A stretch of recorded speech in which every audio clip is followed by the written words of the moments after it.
Schönen guten Tag. Ich darf Sie sehr herzlich begrüßen zur Pressekonferenz von Außenministerin Baerbock mit ihrem indischen Amtskollegen Dr. Jaishankar.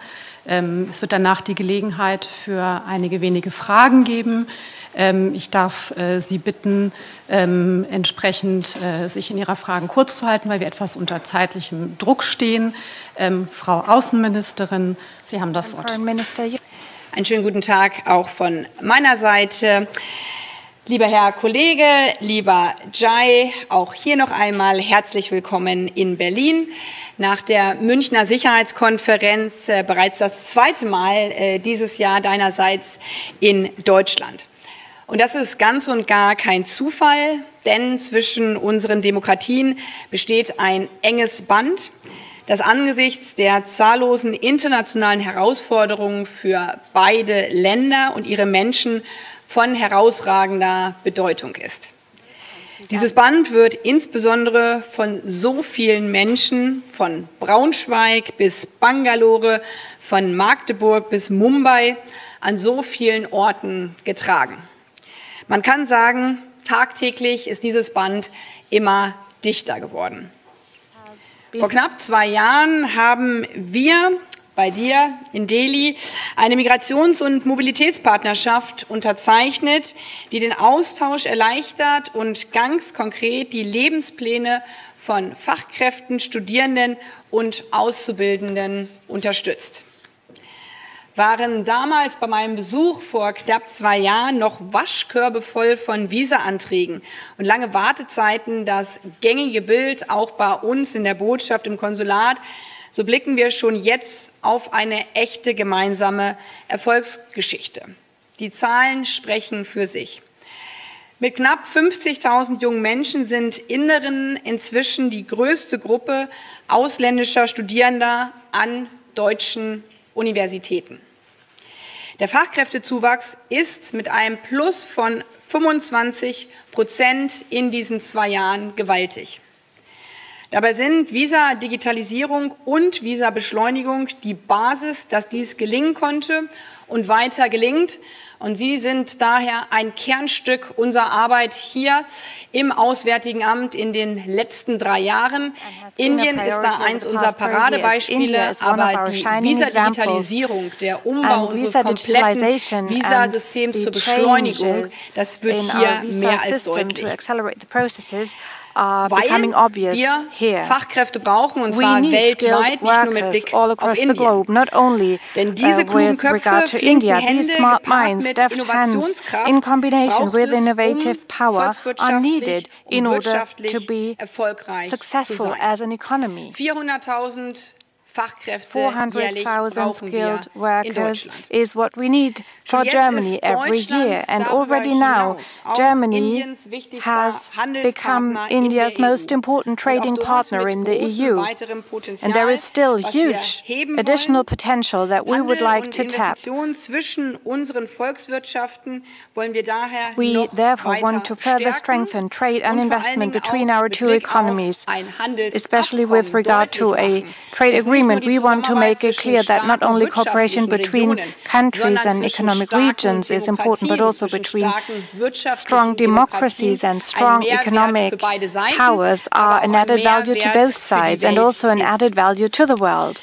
Wir wollen dabei auch, dass deutsche Investoren und Firmen leichter in Indien Fuß fassen können. To make it easier for German investors and companies to settle down in India, and there is huge interest in expanding economic ties. We could see that very clearly when we looked at the crammed Weltsaal, the hall where we gathered for the traditional business day of our ambassadors conference in Berlin. Und es braucht vermutlich keine hellseherischen Fähigkeiten, I think you do not need a crystal ball to assume that the Asia-Pacific Conference of the German economy in October in Delhi will be bursting at the seams, because of course it is part of our security strategy as well and a part of our diversification strategy. In this sense, I could not imagine a better stage for India to present itself to the German business community as a reliable partner for the future. And this is what it is about, reliable partnership. Also in the 50th year of German-Indian India-Indian cooperation in the field of science and technology. Looking at technologies for the future together, especially green technologies, always in the understanding that all new technologies, of course, are relevant to our security as well. Together, we will be able to address the most urgent challenges of our time. First and foremost, the protection of our climate. We want to further expand our partnership for green and sustainable development and deepen our dialogue on the protection of our climate, especially with regard to the climate conference COP29 this autumn. It will be important that we also bolster financially the climate protection, meaning that we share the burden among more stakeholders and tap new financial sources. An Indian leadership role, and I mean political support here, would make an important contribution, and I'm grateful for what you have launched at the G20 meeting. And now Brazil has the presidency of the G20. This will be strongly rooted at the COP as well. And this big important topic of climate change is, of course, of greatest relevance, but also beyond. India as the biggest democracy and a rising economic power, India plays an important role, is a role model for many other countries. So the political position India takes also has impacts on others. India, therefore, also has a lot of clout as a security policy actor in its own region and also in other strategically important world regions. Here as well, we share the joint goal of maintaining the rules-based international order and free maritime navigation, free trade passages also in the Indo-Pacific. The Bundeswehr is highlighting this once again through its presence in the Indo-Pacific. For the first time, our Air Force took part in Tarang Shakti in August, a big exercise of the Indian Armed Forces. And in October, there is a planned port visit and an exercise of the German and the Indian Navy. All these are symbols of our closeness, also in global questions when it comes to preserving peace and security. And it is important for me to say that because we have this common goal, preserving peace and security, preserving the rules-based international order. This does not mean that you have to agree on everything at all times, but it means that when you have different opinions on things, that you engage in discussion, and that's what we are doing. And we've been doing that also for more than 2 years with regard to the huge security policy challenge, the Russian war of aggression against Ukraine, that is, of course, very close to us here in Europe. It is important that we reach out to one another and that we make each other offers. Prime Minister Modi's visit to Kiev was an important signal. Indian support to President Zelensky's peace plan would have our full support, and of course that there are channels to Russia as well that you have due to your long-standing neighborly relations. This is what we have also discussed today. Dear Jai, we could have continued our exchange today in much more detail, not only with regard to economic questions or political issues, bilateral topics, and many more, because there are, of course, so many challenges, but also so many opportunities, and we want to pull in one direction. I'm delighted that we will have another opportunity to talk in only a few weeks' time. In 2 weeks already, Anga will take place in New York, the United Nations General Assembly, and at the end of October, we will have German-Indian intergovernmental consultations that will be another important element of the German-Indian relations that are becoming ever closer. And both our ministries have engaged in a lot of preparatory work because we want to sign many meaningful agreements. Thank you very much for your visit today, and thank you for the excellent preparation and cooperation when it comes to the German-Indian intergovernmental consultations. Minister. Thank you. Let me begin by saying I'm really very pleased to meet you all at the conclusion of my discussions with Foreign Minister Baerbock, Annalena. As the Minister noted, this is my second visit this year to Germany. I came here earlier for the Munich Security Conference. Now, you all know that we have recently completed our general elections in India. After 60 years, our government has received a third successive mandate. Because of that continuity, we are actually ready to go from day one. Prime Minister Modi asked all his ministers to plan and execute a 100-day program. As Foreign Minister, for me, that meant meeting key partners on a priority basis. That is why I'm here today. Foreign Minister Baerbock and I had a good discussion on the state of the world. It is always, for me certainly, valuable to get directly the German perspective. I hope my own was equally useful to her. Our conversation touched on many subjects, some of them quite obvious, and Annalena spoke about it. We discussed Prime Minister Modi's recent visit to Ukraine. We talked about the situation in West Asia, Middle East, especially the Gaza conflict and its ramifications. I am, by the way, just flying in from Saudi Arabia, where I was meeting the Gulf ministers. We also spent some time on the Indo-Pacific and briefly on some things which have been happening in our immediate neighborhood. Later this month, we will be heading to New York for the UN General Assembly. This year, there is a special summit of the future, and Germany is one of the co-facilitators. We naturally discussed global issues and reforming the UN. Do remember, we are both aspiring for a more prominent role in the UN Security Council. I touched briefly on our cooperation with the EU. With the incoming Commission, we hope to move faster on the FTA and other agreements, and we count on Germany's support for that. We also would like to hold an early meeting of the Trade and Technology Council. Now, about the bilateral relationship, again, let me just revert for a moment to the 100-day agenda. At home, that has included a decision to create 12 new industrial zones across the country, initiate a much bigger skilling program, and expand our logistics infrastructure. There is a strong focus on new and emerging technologies, including semiconductors, electric mobility, renewables, etc. We believe that this can constitute new opportunities for India-Germany cooperation. Trade between us is broadly in the range of about $30 billion annually.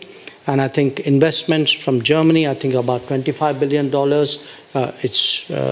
It's somewhat less from our side. But what is clear is that there is a vast potential there to be realized. Germany is a crucial partner in accelerating our growth and development. India, in turn, can contribute to building reliable and resilient supply chains, diversified production, and trusted digital partnerships. We welcome the forthcoming Asia-Pacific Conference of German Businesses in New Delhi in October 2024. As India's growth unfolds, we all understandably want it to be cleaner and greener. The Green and Sustainable Development Partnership we agreed upon 2 years ago contributes to that objective. We discussed how that can progress further. We also spoke about our science and technology cooperation, which now marks its 50th year. When Annalena came to India in December 2022, we signed a migration and mobility partnership agreement. This has facilitated a smooth movement of skills and talent, and I was pleased to learn that today there are 125,000 Indian nationals who are working in their professional capacity in Germany. Creating a legal global workplace is in our mutual interest. The number of Indian students in Germany have also grown. Again, I was very happy to get the numbers. It's 50,000, I believe. And I thank you, Minister, personally for your efforts in improving the speed and efficiency of visa issuance in India. Our interactions in defense and security have also increased. We held the first ever air exercises this year, and we hope to welcome your naval ships in Goa next month. Our policy and other exchanges have been mutually beneficial, and we would like to explore how our defense industries can cooperate more closely.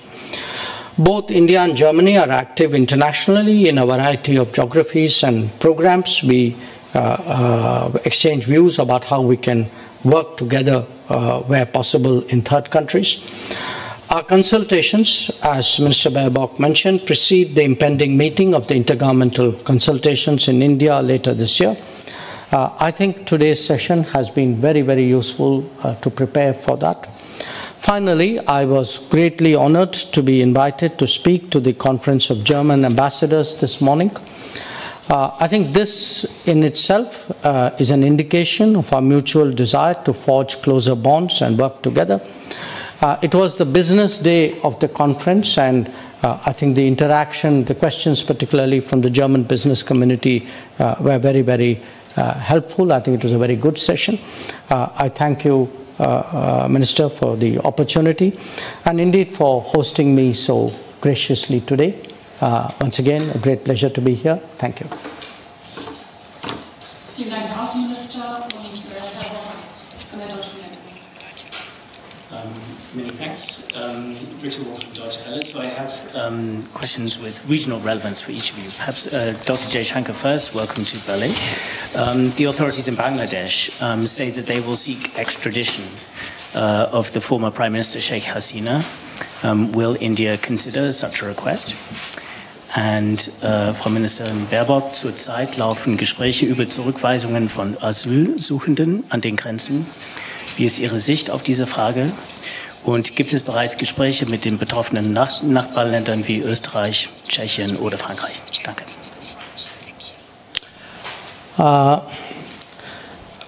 As you know, there's a change of government in Bangladesh.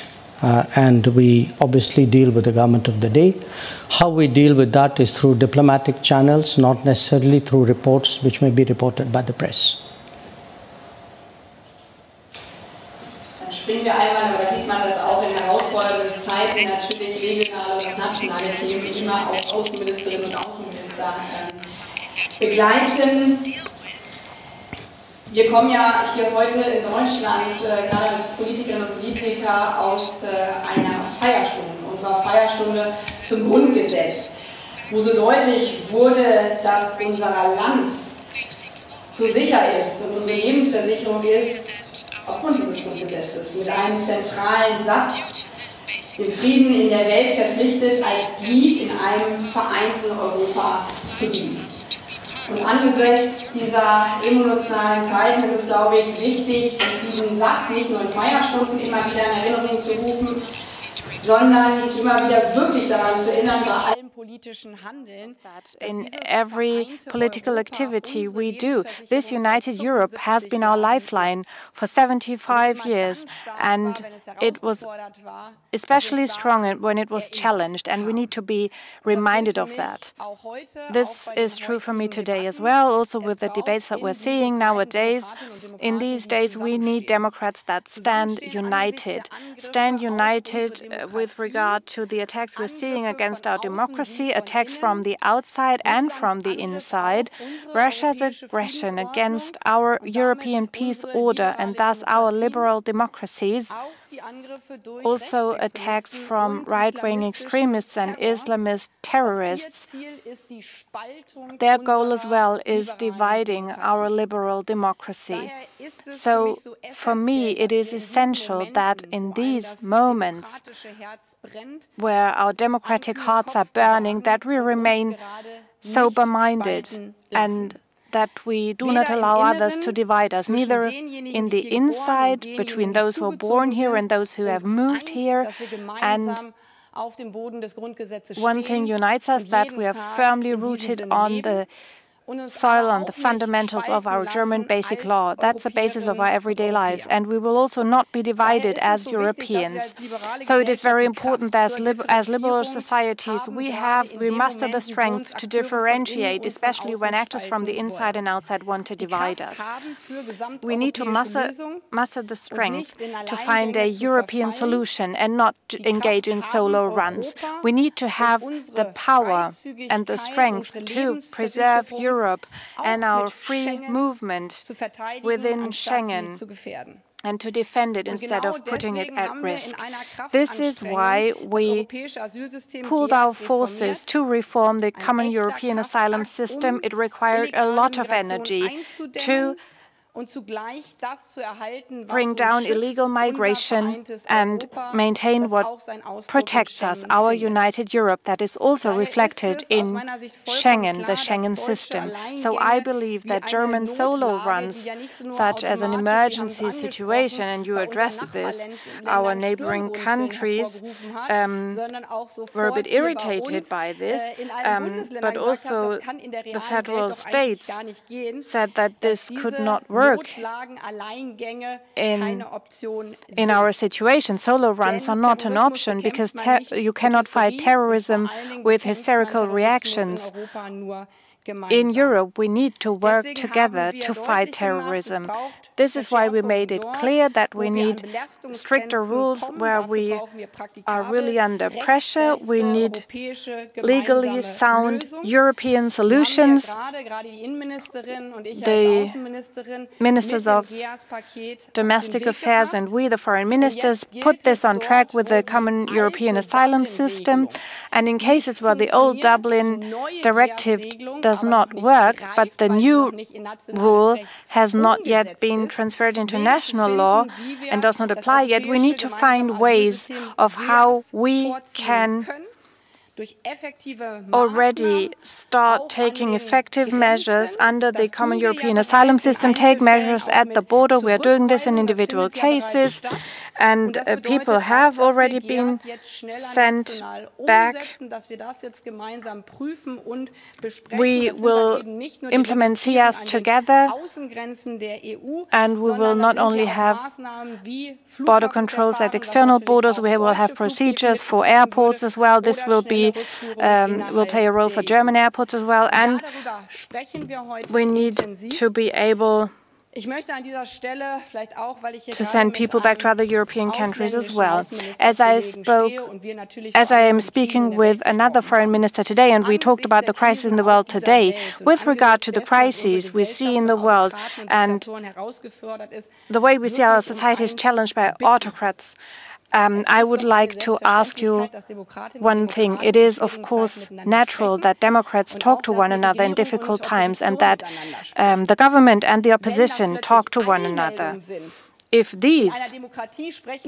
that makes headlines in a democracy, Democrats are talking together, or if there are ultimatums whether a meeting can take place or not, it is truly irritating for myself, but also for our neighbors, because with regard to the situation the world finds itself in, it is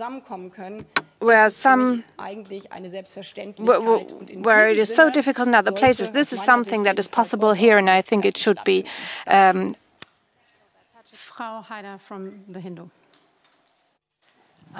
Thank you. I'm Suhasini Haider. I'm the diplomatic editor of the Hindu newspaper in India. So thank you for taking my questions. I wanted to ask both the ministers about your conversations on the Russia-Ukraine conflict and how it can be resolved. Further, Chancellor Scholz said yesterday that Russia should be involved in the next peace summit. My question to you, Minister Jaishankar, is will India host the next peace summit on the Russia-Ukraine conflict? Is the government working on a peace proposal of its own, of India's?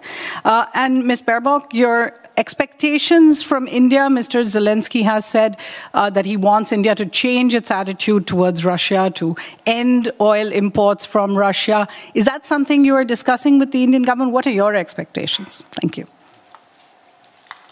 Okay, good. I would anyway speak in German. You have the translation, yeah?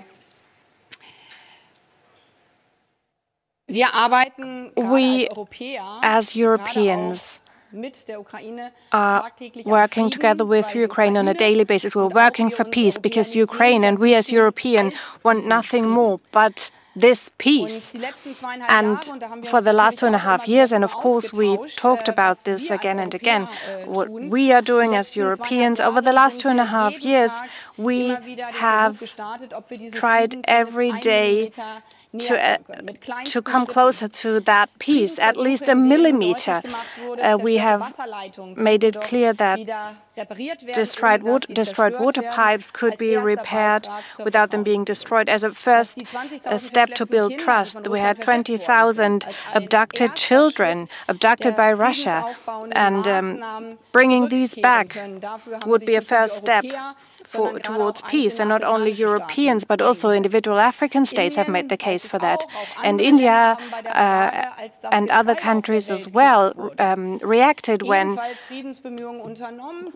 the delivery of crops became a problem, and this grain corridor then became a first step. But unfortunately, every individual step towards peace that we had suggested, that Ukraine had suggested, that the African countries had suggested, that Turkey had suggested, and where also India was involved when it came to grain for the world, Russia responded with more terror and more attacks, which meant more suffering. This does not mean that we are not trying it again and again every day. The Ukrainians want peace, the Europeans want peace, and this is always an intensive discussion also with countries like India and countries from other places in the world. The whole world would be so relieved if finally peace came back to Europe. So of course we spoke about how we in our different roles, what we can do. It is good to have this same foundation that is democracy. We talked about our different roles and how we can contribute to peace, and my Indian colleague will be able to say more about the perspective of the Indian government, of course. As Europeans, we have decided on 14 sanctions packages, also when it comes to energy exports, because we saw that especially through oil and gas exports and other exports as well, the Russian war industry received new revenues. So we talked about this during our past meetings, and of course we also recognize when other countries tell us we understand this or we might not understand this, but you need to understand what it means for us. We need energy. And we talked about this today again when it comes to arms exports, dual-use goods. This is also important in that situation. If a country exports washing machines, it might not be aware of the fact that the chip being used in this washing machine can be used by the Russian army not to do the laundry, but to be used in weapons of war, because they cannot import such goods through the old channels of military goods. So these are things we can discuss, always with the same goal that we have, that we stand for peace in the world, that we want to reach that peace. And from a European perspective, of course, sadly, for 2.5 years, the answer from the Russian president has been, instead of engaging in negotiations, I want to continue destroying you. On my part, make a few points. One, Minister Baerbock and I regularly talk about Ukraine. I mean, we are talking this time in person, but from time to time, we also speak on the phone or otherwise. Secondly, in the last 2.5 years, in different ways, India has had some involvement with various specific initiatives, the grain corridor, matters relating to the security of the Zaporizhzhia nuclear station, and some other discussions. This year, the Prime Minister Modi, went to Russia in July. He went to Ukraine he had actually met President Zelensky in Italy in June. And then he went to Kiev in August. And obviously, both in Moscow and in Kiev, he had fairly detailed, long discussions with the two presidents concerned. A lot of things were said in that discussion.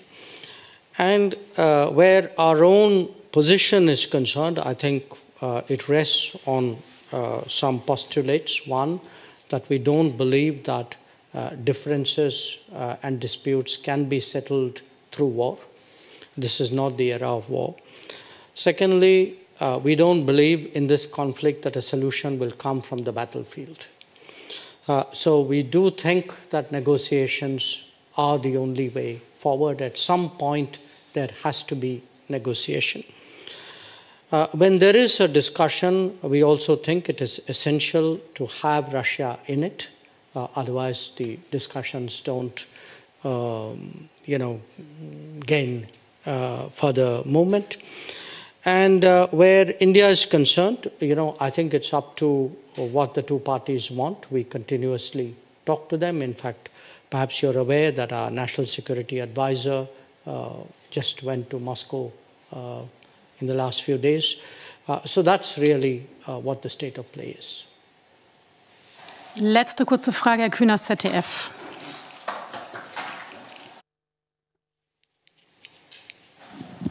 Vielen Dank. Zwei Nachfragen zu dem, was Sie gerade gesagt haben, Frau Ministerin. Russland hat die Einladung zum zweiten Friedensgipfel ausgeschlagen. Mit der has not accepted the invitation. Erst vom russischen Gebiet zurückziehen muss. Was wäre Ihre Antwort? Was wäre Ihr Appell an Moskau? Und Herr Minister, and Minister Jaishankar,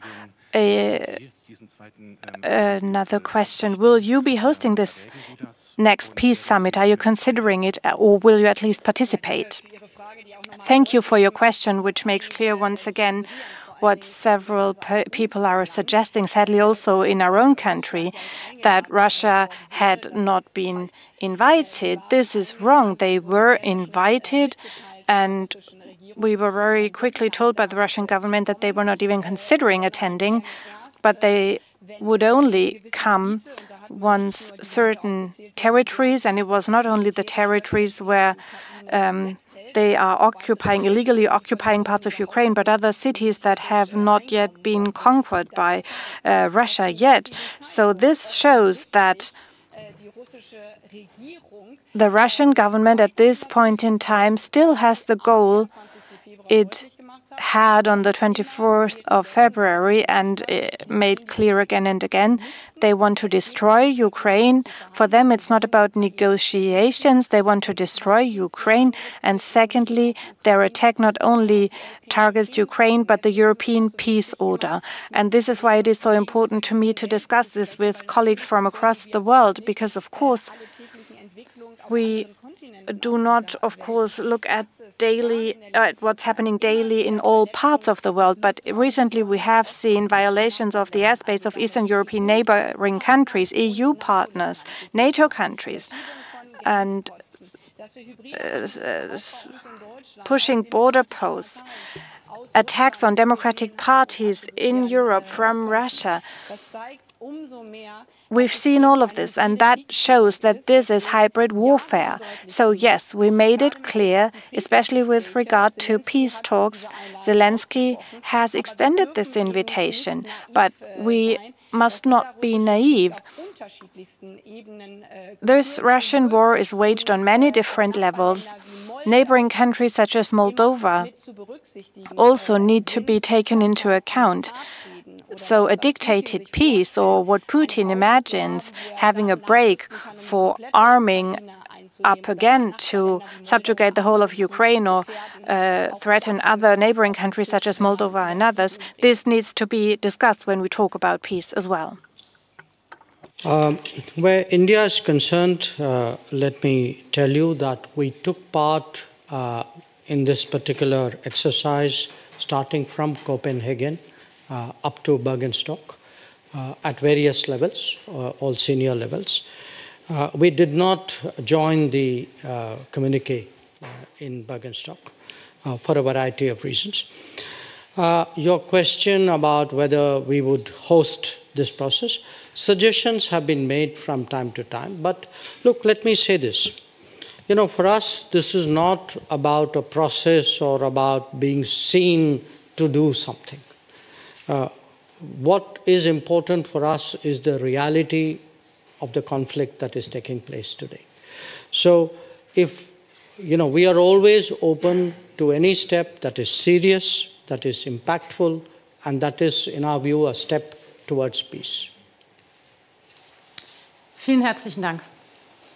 Thank you very much. Well, thank you very much. I think we can